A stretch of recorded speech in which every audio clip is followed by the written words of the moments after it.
story about a man who visits a butcher shop and buys a package of raw pork for his family. Of course, I remember what happened on that terrible evening. Even if I wanted to, I could not forget the events of that damned night. I know you do not believe me. No one in their right mind would believe it. I myself would have laughed at anyone who even hinted at something like that if I had not seen with my own eyes that disgusting, unspeakable, and unnatural spectacle. But you need the details, and I'll have to start from the beginning. We moved into this neighborhood 2 years ago. My wife and I, with our 2 children, bought a nice cozy house on this quiet, shady street. My wife is a wonderful mother. She spent the whole day doing household chores. Our children went to school nearby, and I went to work in the city center. We were a happy family, until some bad luck made me buy that damn meat. You've probably seen the butcher shop on Main Street. The one where the gloomy, fat man stands behind the counter all day, wearing a bloody apron and proudly displaying his big lumps of raw meat in the window. In his shop, the meat is always fresh and juicy, and no matter if you fry it, roast it, or boil it, the succulent meat just melts in your mouth. I do not know what made me enter his wretched shop and buy 3 kilograms of pork that evening. Had I known then how things would turn out, I would never have set foot across his threshold. But I was unaware of the dangers, even though I glimpsed the evil glint in the eyes of that vile butcher when he handed me the package of meat, and even though I noticed that despite the cold weather, the meat was very warm. How could I have been so careless? When I got home, I threw the package of meat in the fridge and went upstairs, collapsing into bed without even undressing. It had been a hard day at work, and I was extremely tired. My children were playing somewhere in the street, and my wife was hanging up clothes in the backyard. I didn't sleep very well. I had a very strange dream. I dreamed that I was at a pig farm, wandering around aimlessly, making my way through the mucky stis. The buildings were falling apart and looked almost as if they had been abandoned. There were remnants of stone walls, pieces of charred wood, and other garbage. The stis were filled with pigs, and the disgusting animals were wallowing in the mud, rolling over and over and covering themselves with dirt.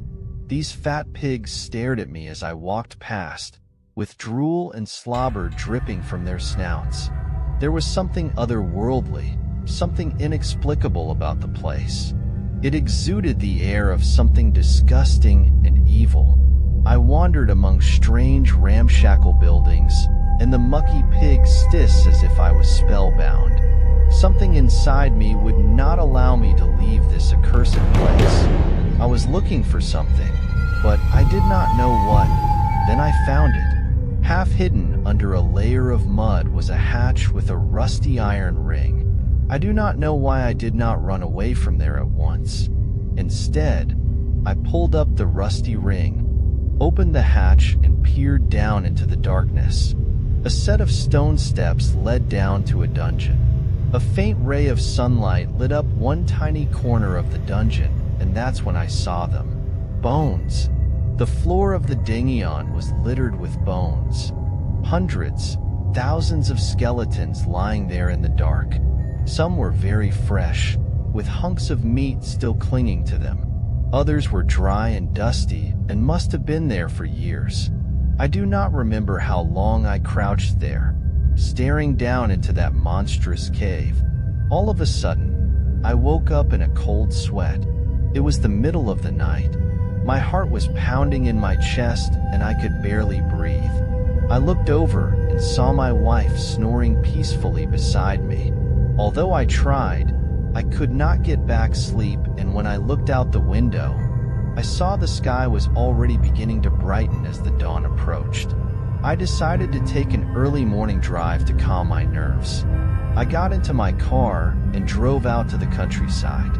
I wanted to get some fresh air and convince myself that my nightmare was no more than a delusion. When I got back to my house, it was around noon. As soon as I opened the door, The unmistakable smell of grilled meat hit my nostrils.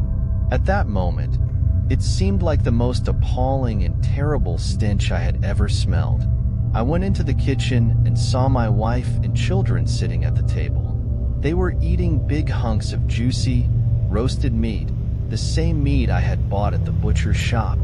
I watched them gnawing the cooked flesh off the bone like wild animals, chewing, chomping and slurping with abandon, then swallowing it down with relish. Their hands and mouths were covered in grease, and they licked their lips hungrily. My wife was about to say something to me, when suddenly she stopped in mid-sentence and started coughing and choking. The children started coughing and spluttering too. Then, they all fell to the ground and began writhing around, foaming at the mouth. I stood there, unable to move, but I saw everything. All the hideous details. No. Please don't force me to remember that abominable scene. How can I put such a monstrous sight into words? How can I describe the way my wife and children suddenly started gnawing on each other's limbs, tearing off pieces of flesh with their teeth? I can't bear to talk about how they grabbed knives and began slicing pieces of flesh off each other and devouring them. I simply cannot put into words the grisly mess they made as they gobbled and chomped and chewed on each other's bones, until all that was left were just 3 skeletonized bodies lying in a pool of blood and guts on the nice, white, tiled floor of the kitchen. And that's how the police found me the next morning, surrounded by the skeletal remains of my beloved family. They dragged me out in handcuffs. They accused me of horrible crimes. They told lies about me and said I ate my entire family. No. It's not true. Do not believe their lies. They're involved in a conspiracy against me. They're protecting the butcher. They've eaten his damned meat and they're lying to protect him. You too. You probably ate the meat. That's why you don't believe me. You ate that damn meat. You're no longer people. You hear me? You're not people anymore. You're meat. Meat, I say.